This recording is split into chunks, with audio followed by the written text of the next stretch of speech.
I am the Tofu Golem. Please enjoy the video. In this video, I will explain how to cook octopus tentacles. First, ensure your octopus is properly cleaned. You'll want to remove the beak, located at the center of the tentacles, and the eyes.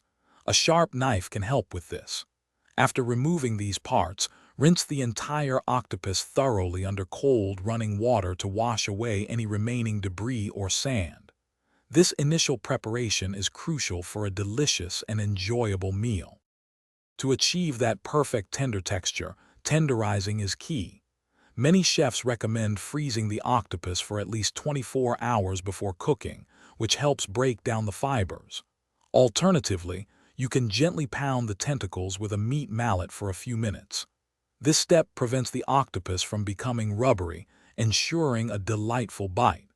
Don't skip this, as it makes all the difference. Once tenderized, you have several fantastic cooking options.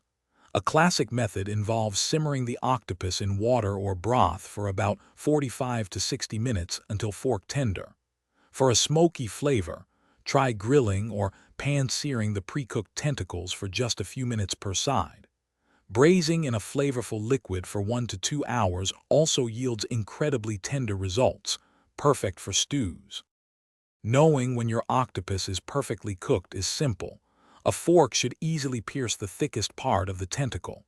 Once done, you can toss it with a drizzle of good olive oil, a squeeze of fresh lemon juice, and a sprinkle of sea salt and paprika. Serve it warm as an appetizer, or slice it into a vibrant salad. Enjoy your culinary creation. Thanks for watching.